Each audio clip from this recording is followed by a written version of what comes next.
I'm here with Colin Baldy. Hello, Colin. Hello, Frank, and hello, BCIers. So good to see you and to talk to you. And you. I'd like to begin these interviews by asking you to give us a little biographical information about yourself. Those of you who have worked with you at BCI certainly know this, but many who are listening today may not. So many people get music lessons as a child. Can you talk a little bit about how you decided to become a professional musician, number one, and then working your way through singing and piano playing into conducting? Yeah. Well, that's a fairly complex question to answer. I think I always wanted to do music. I was always interested in music, and I can remember as quite a small child. It's funny how one remembers these seminal moments, isn't it? I was with my parents on holiday, and we were in Austria. Now I'm talking 1966. And the reason we'd gone to Austria was because my mother had fallen in love with the sound of music. Ah, And that's probably relevant, actually, because in those days, I don't know what it was like in the States, but we didn't travel abroad. British people did not go abroad for their holidays at that stage. That was a much later development. And so this was quite intrepid for my parents. I remember it clearly. We had packed up the car and driven across Europe to Austria, and I can't remember how old I was. I was 7 or 8 maybe, and I remember being in a tent. And my mother was listening to the local radio station, and they played Tchaikovsky's First Piano Concerto. And I was lying there listening to it thinking, wow. And then I said, I'd like to learn the piano. That was it. Just listening to that broadcast. So, Mum and Dad were great, and when we got back, they bought a piano for me. And then I discovered, that's something I didn't know before that my grandfather had actually been a professional pianist. And I'd never met him because he died. My mum was only 17 when he died. So I think I'm one of those, an example of that thing where it jumps a generation, that's great. you know. So there was that. Started having piano lessons. At the same time, about the same age, maybe I was a year or so older, I started singing in the local church choir, which of course is another way that so many of us start. And you may find this hard to believe. I quite like being on the stage. Colin, I'm shocked at I thought you would. I thought you would be. Yeah. And so, all the way through my childhood, I took part in, every school play. I think probably it started because when I was very little, I played Joseph in the Nativity. And so I was in everything at school, and I was very lucky where I grew up. There were several very good amateur dramatic societies. In the UK, we have this sort of network of small theatres called the Little Theatre Trusts. I don't know if there's anything like that in America, and they are essentially they're actual theatres, fully equipped theatres, but they're run by local amateurs. And I started off at a very early age appearing in plays, and then when I was, I think, 15, we had a very good music teacher at school who was he was really really passionate about opera, and of course this was another thing. I was very lucky growing up in Lewis because Glyndebourne is just up the road. It's literally 2 or 3 miles away, and this music teacher was an usher at Glyndebourne, and at the first opportunity, he took us kids off to see an opera. The Magic Flute. It had to be the Magic Flute, didn't it? So I was 15, and I can literally remember my thought process thinking, oh my God, opera. I could sing and act. I'm doing music and acting, the two things that I really love doing at the same time. it. And one thing led to another. You know, my father, when I got to apply for college, my father wanted me to do something sensible, like apply to read law. um, and then I just thought, no, the one thing I really love is music, and I went primarily as a pianist because I was a grade 8 pianist by that stage. That's how I got in, and I was very lucky. I'm sure this isn't the way that things happen now, but everybody who started in their first week as a fresher, they were given a singing audition, and I sang, and the head of vocal studies came up to me and said, "You should be singing." And I'd had a few lessons at home, but actually nothing really serious until I got to college. So that was just one of those lucky happenstances, wasn't it? I think. Yeah. Yeah. And it continued from there. It did. Yeah, I then was cast in the opera at college, and I did everything that, you know. So yeah, I didn't turn back, I suppose. So you now teach and conduct. I don't know whether you still do a lot of singing, but you know, I think it's sometimes hard for people to understand how musicians put together a career and keep going. You know, if you're not working full time for, let's say, an orchestra where that's your full time job. Can you talk a little bit about dividing your time and your interests among these various activities? First of all, it takes a lot of talent in more than one area, but and years of hard work and study and all of that. Yes, I think I have had what people tend to refer to nowadays as a portfolio career, which is, you know, you do a certain amount of performing, you do a certain amount of teaching and directing, all of those things, and you're right, it can actually be quite hard to juggle. Nowadays, colleges are much better at preparing students to be able to cope with a career like that. When I was at college, I didn't get any help. I don't know if things were different for you, but they didn't teach us. Right. Didn't Same for me. No, and so you just have to learn really on the job. And I think with my career, two things are relevant really. Sadly, when I was at college, initially I had some very bad teaching. You know, I turned up at the age of what was I, 19, and as I say, apart from having a few singing lessons at home with a lady that sang in the church choir, you know, that sort of thing. I hadn't really been given any vocal technique, and I had never really thought about singing. I'd always done it, and it seemed a perfectly natural, easy thing to do. Within a year of getting to college, I was developing all these vocal problems, you know, because I didn't know at the age of 19 that this man didn't actually know what he was talking about. So it then took me years, once I'd left, I would say a good 5 or 6 years, to put those vocal problems right.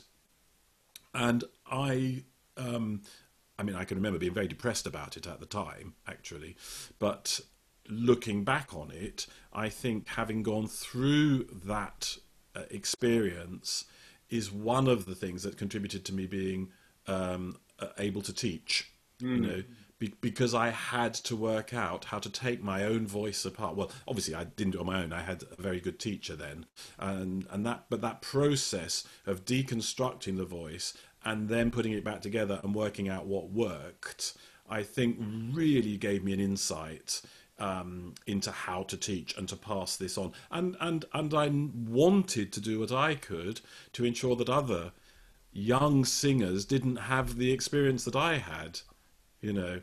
You know, it's very true. And when I work with students in doing some teacher training, one of the first points that I make is, just because you play the clarinet well doesn't mean you can help somebody else play the clarinet well. Yeah, Especially absolutely. if you have a, quote, let's say, naturally beautiful voice and you haven't had to work a lot at your technique. Yes, this is right. And I mean, I can think of. I better not mention any names. I can think of some Later, after we're later. Yes.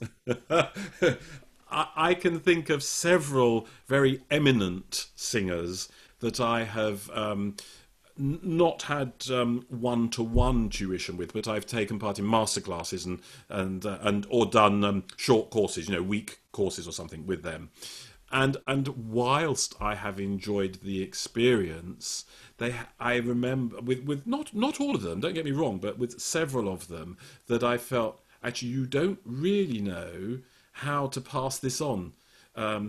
I love your singing, it's great, but you're not able to communicate what it is that you're doing to me or to anybody else. And you're right. Being a great performer doesn't necessarily make you a good teacher. Reminds me of a story of the great soprano Zinka Milanov from one of the former Yugoslav countries. It's probably apocryphal, but I love it, that her teaching consisted of her singing a high note and saying something like, "Der, sing it just like I did." Yes, yes. Beautiful voice. Yeah, absolutely. Yeah, no, unfortunately, there is too much. I think maybe I'd like to think there is less of that now. Yes, yes. But certainly, I think when you and I were in that position, there was a lot of that. I can remember distinctly being told by a teacher when I was at college that, "No, darling, when you sing this phrase, think of the trees." And I thought, well, how's that going to help? What I wanted to know is, how do I sing that note that I'm finding trouble accessing? Oh, I'm afraid the leaves are all falling off the tree. yes, yes. And the other thing, one of the reasons that this first teacher at college was so bad for me, and actually this is interesting because we've just, with all this Zooming, everybody's Zooming, over the last few weeks, we've been having quite a few college reunions on Zoom.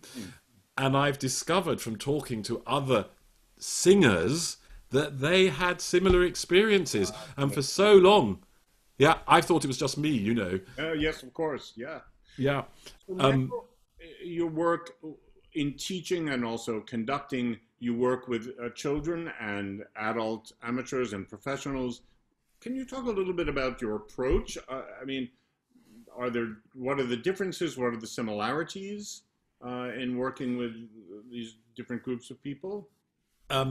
Right, yes. So I was going to say, I would like to think that there was a big difference between working with professionals and working with amateurs. At one level there is, because you know that you can take a certain amount for granted when you're working with professionals. You haven't got to give them all the fundamental stuff, which when you're working with amateurs, probably, I don't know, this is a sweeping statement, probably the majority of the people that, the singers in front of you, haven't had all of the vocal training that And we've certainly had. ongoing training. Oh, yes, exactly. That's right. So one has, we could, let me think, I could be rehearsing, I don't know, I know something I've done fairly recently. I could be rehearsing the Rossini Petit Messe Solennelle, for instance. And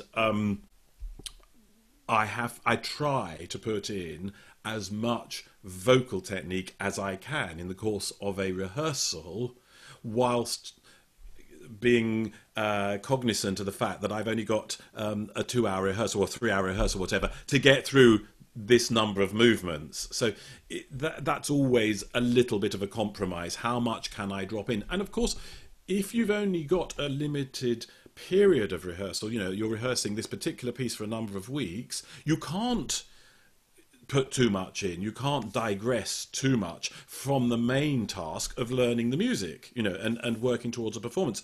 It's a bit like, so talking about the professionals, I have been, and you may well have been in this situation yourself. I've been in productions when I've been taking part, not directing, or whatever, I've been singing, where I've worked with a director who's had a big bee in their bonnet about making sure that the company gels. Now that's important, but I do not need to spend the first part of every day's rehearsal doing warm-up games. You know, warm-up games are fun, and warm-up games are actually quite important. There is a place for them, but that's it. It's just a warm-up. Then you need to get on to the nitty-gritty of what it is you're there for, because we've only got a 3-week rehearsal period. You know, if you spend 2 hours of every day doing games, you're not achieving what you're actually there to do. You know, that's quite hard. How many people? You know, I don't want to be critical of other people in my profession, but quite often one comes across either stage directors or conductors who are very bad at using the time efficiently. Oh, yes. Oh, absolutely. And I think that's something that many of our choristers have experienced on both sides, the good and the not so good, Mm, you know. mm. And talking of warm-ups, why a warm-up is important, especially for amateur singers, and what Yes, the warm-up can accomplish, and that sort of yes, thing. exactly.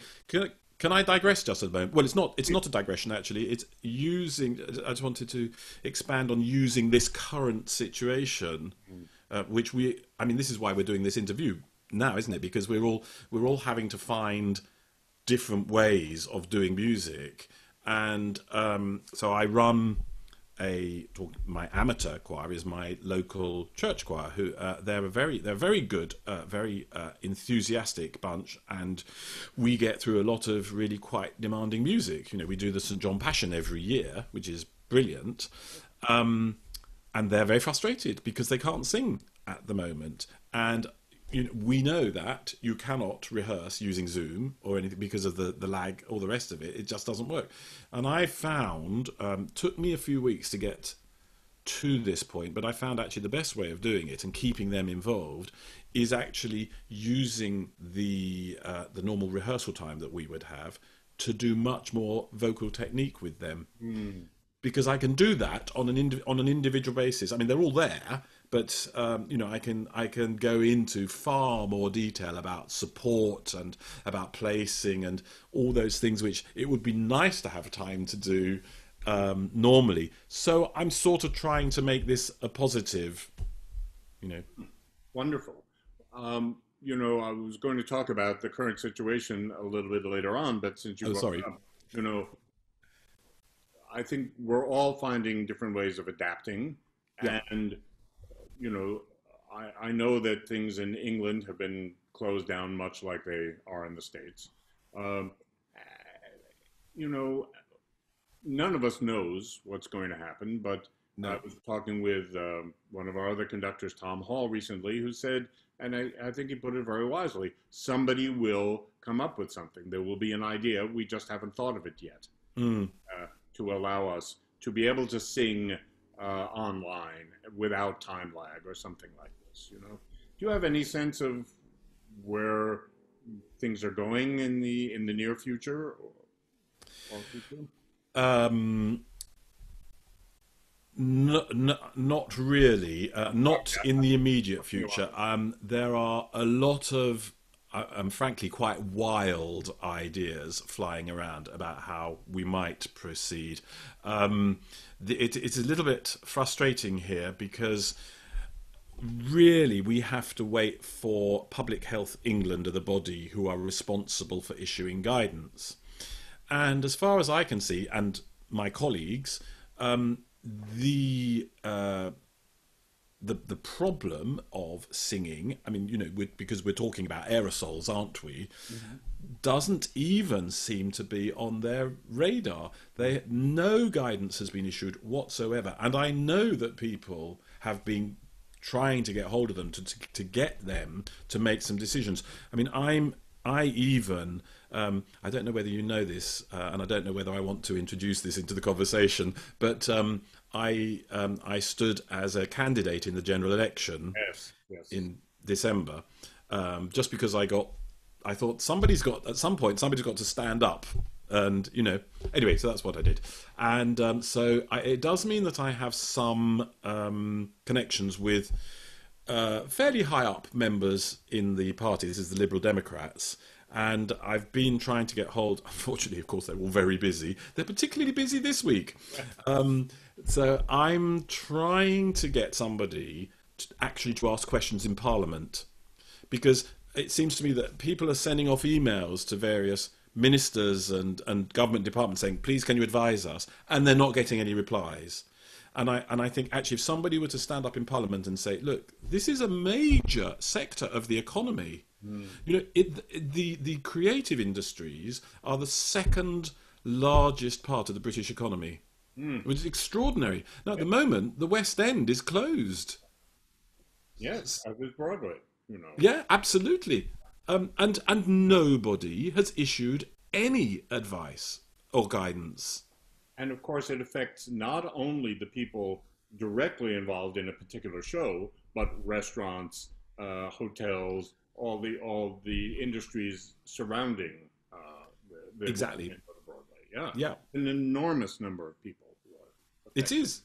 Absolutely, absolutely. And you know, I don't know whether have you got the furlough scheme in the States like we have here?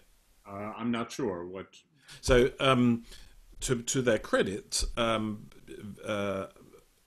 the time of the lockdown, the government instigated this scheme whereby employees can be put on furlough, so that the government is paying 80% of their wages. So companies didn't have to just lay off all of their staff and make them redundant, Right. because ultimately, I think the thinking is that that's actually going to end up costing the country much more, because if they're having to pay lots of unemployment benefit, they're not getting anything in return. At least this is a sort of an investment in people, you know. So they are still being employed, but the government is paying 80% of their wages. That's fine. If you're a self-employed singer or orchestral musician, you can't be furloughed, you know. So the musicians are in a very, very difficult situation at the moment, and they've been getting. There is some help for them, but we need to find a way of getting back to being able to perform safely as soon as possible. Yes. Yes. And especially in the world of volunteer singers, it's an enormous percentage of the population who are involved, either through houses of worship or community choruses or schools or what have you. It's really, Yeah. very important. And for those people, for a lot of people watching this interview, it's an enormous part of their mental health. Yes. You know, we know, you and I know, that singing is good for you. Yes. So, speaking of singing, let's talk a little bit about BCI. Uh, Yep. um, you've been involved for a long time in Canterbury, of course, but in other places where we've been in the UK, Edinburgh, Newcastle, and of course Skegino, which we'll talk about in a few minutes. Yeah. But do you remember back in the old days how you got involved and what year and that sort of thing? I do, and actually, funnily enough, it's indirectly connected with Skegino. That sounds bizarre.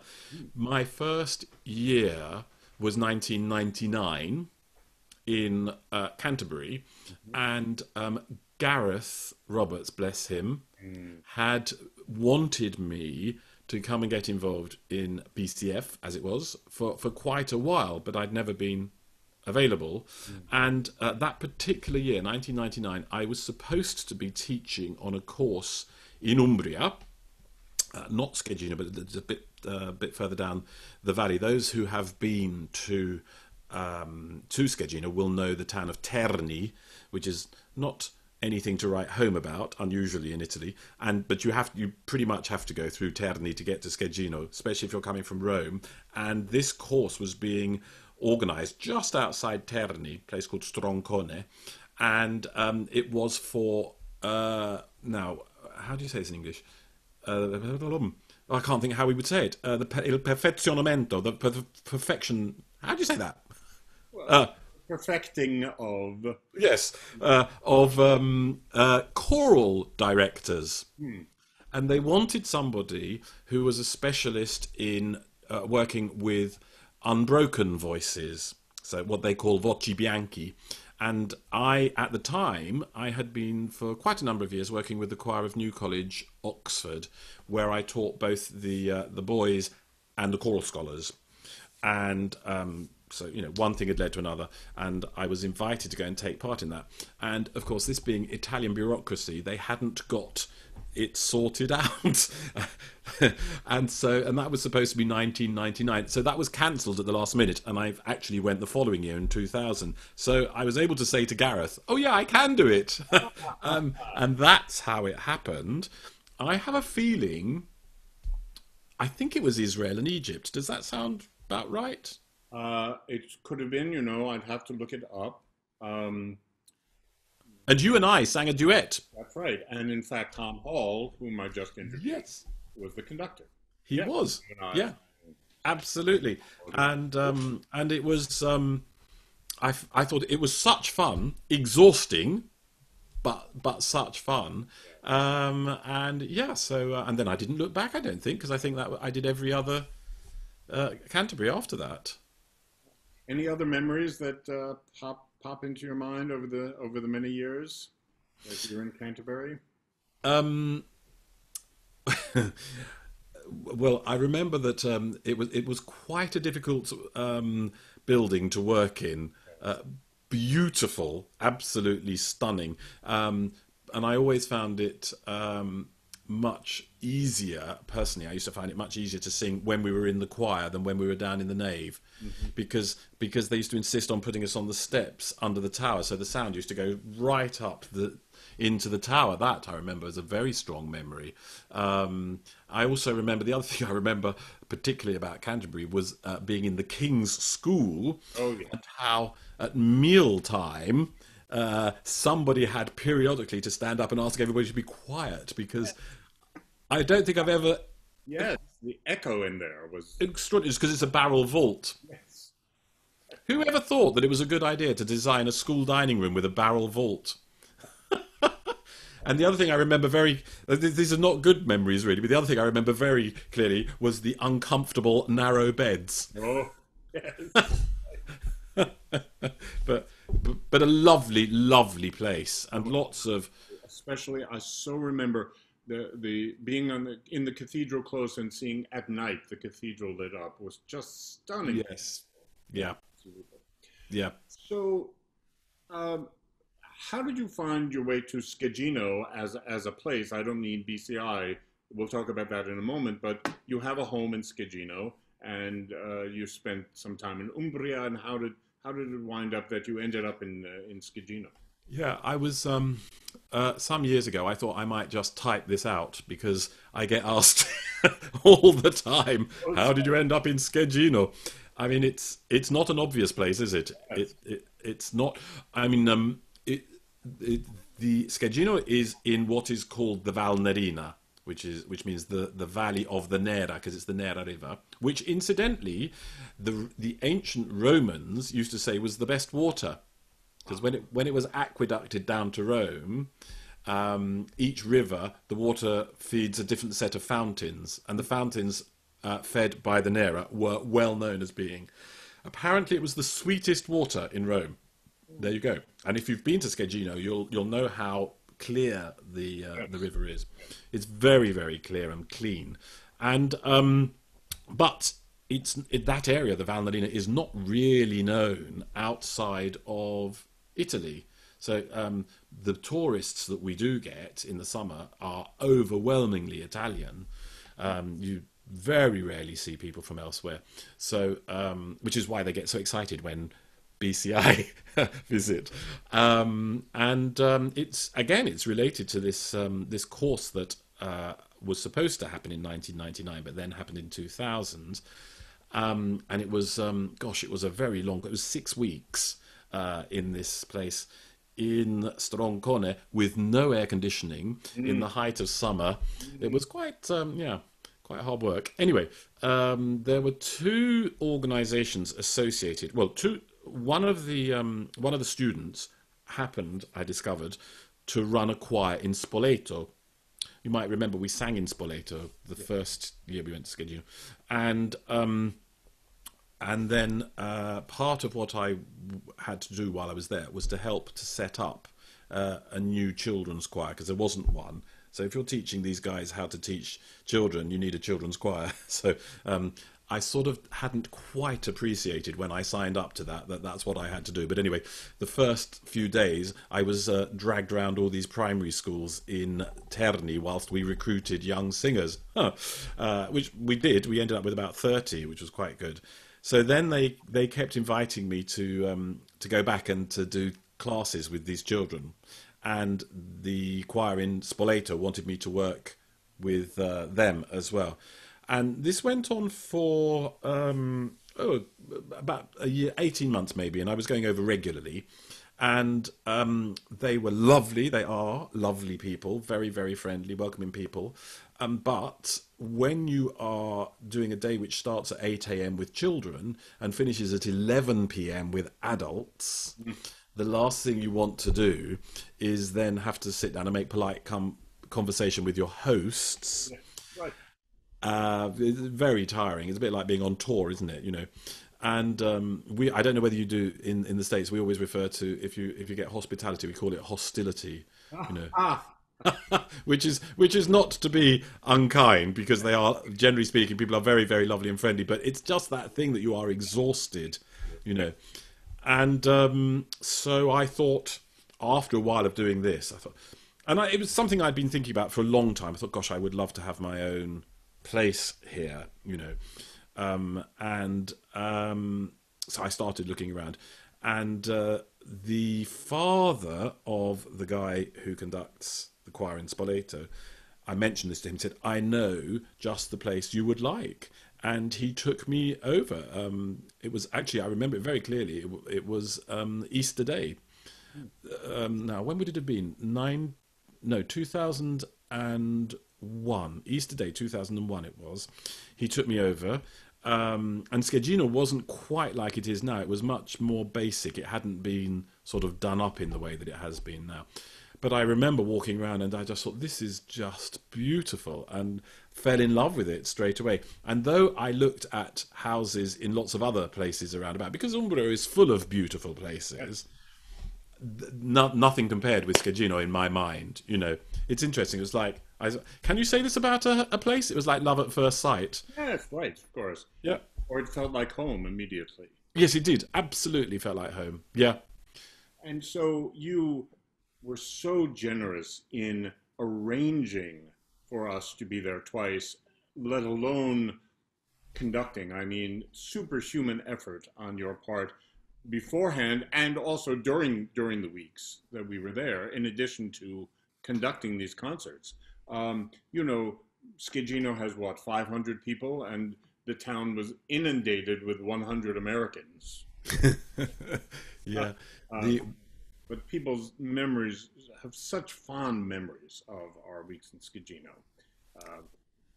Any memories stick out for you of our time there? Actually, yes, several. In fact, the whole comune, which includes all of the little villages dotted round and about, is only 560 inhabitants. Scheggino itself, during most of the year, only has a population of about 260. Oh my goodness. Quite extraordinary. So the first time that BCI came was the first time that the apartments at the top, L'Antica Torre del Nera, you remember those ones? That was the first time they'd been used. They had literally just been inaugurated. And when I first lived in Scheggino, that street where all those apartments are was basically derelict. You know, it hadn't been lived in for decades, because after the war, the whole area, all those mountain villages, were severely depopulated. I think people, well, I know because I've got friends who were born and brought up in the 50s and the 60s, when basically they were living hand to mouth existence. You know, they grew their own crops, they reared their own animals, and that's how they exist. It was like subsistence living, really. And then, of course, as people started to get televisions, they began to get a glimpse that actually life could be a lot easier. And they migrated to Rome, to Milan, you know, to the big cities, and they just left these villages, and gradually they fell into disrepair, and that a large part of Skegino had been completely unoccupied for decades, really. So really during the 50s, and it sped up during the 60s was the depopulation. There are still, in fact, there are many villages around the area. There's one in the comune itself. There's a place called Monte San Vito, which is stunningly beautiful. It's at 1,000 meters above sea level. It's absolutely beautiful. Now there is one family that lives there all the year. Just one family. And I know another village where there is literally just one person who lives there all the year, and that's the shepherd, the local shepherd. Oh my goodness. Yeah, but what has happened over the last... Well, I mean, since I've been spending a lot of time in Umbria, so over the last 20 years or so, is that the families that moved away, they still own the properties, and they've started coming back in the summer. So now if you go to these villages in August in particular, July, August, you'll find they're really vibrant. There are lots and lots of people there, you know. So when BCF came the first time, 2010, wasn't it? I remember being very struck by something that one of the old ladies in the village said to me. She said, and she was crying as she told me this. She said, "This is amazing." She said, "I haven't stood in the square, in the piazza, and looked up and seen the whole village alight, illuminated at light, because people were using the apartments and they've got the lights on in the windows." She said, "I haven't seen that since the 1950s. Oh my goodness. That was a very powerful Yes. moment. And another very powerful moment at that time was, you may remember, there was a very lovely gentleman called Augusto Amadeo. He was Lanfranco Amadeo's father, died while we were there, and we sang for his requiem mass, which was completely, you know, obviously unprepared. And I can't remember. I think did the majority of the choristers sing? I think almost all of them Yeah, attended and sang. Yes. and And of course, this is a tiny, tiny church. yes, I don't know how did we cram everybody in. I don't know. And also, am I correct that that was the first time the organ had been used in? Yes, that's right. When the concert that we did, the main work, if you remember, was the Vaughan Williams G minor Mass, and we did a couple of motets by Monteverdi, which needed continuo. The organ, which had not been played, I think it had been unplayable for about 20 years. It was a long time it hadn't been heard, had just been rebuilt. And I had a little bit of a part in, you know, getting it rebuilt. So that was the first concert. Apart from they'd had an inaugural, you know, concert, an opening organ recital, but that was the first time it had been used as an accompanying instrument. Which was very powerful. It's a very beautiful instrument, as you remember. Yes. It's quite interesting, actually, quite an historical instrument from 1740. And I remember, I can't remember exactly what the circumstances were, but the accompanist that we'd had during the week for the rehearsals, I think he lives in Lombardy, and I think he had to get back for some reason to the north and couldn't play for the concerts, but they were mostly a cappella, weren't they, the concerts? Yes, right. Just these two small pieces, and one of the choristers played the organ, and I remember the look of sheer delight on that lady's face, sitting at that organ, Yes. you know, knowing that she was one of the first people to play it. Right. Let alone contributing to this really beautiful and, as you say, very moving event. Yeah. It was, yeah. So, I I'm sorry, were you? Sorry, I was going to say, I thought at the time the smile on that lady's face. I'm sorry, I can't remember her name, but I just thought, gosh, this is why we do it. Yes, absolutely. Yeah. Colin, thank you so much. It's been such a pleasure talking with you. If you can hang on, I think we'll have some questions and answers, or questions to which either you or I will answer Yes, from everybody listening today. So thanks very much. my pleasure.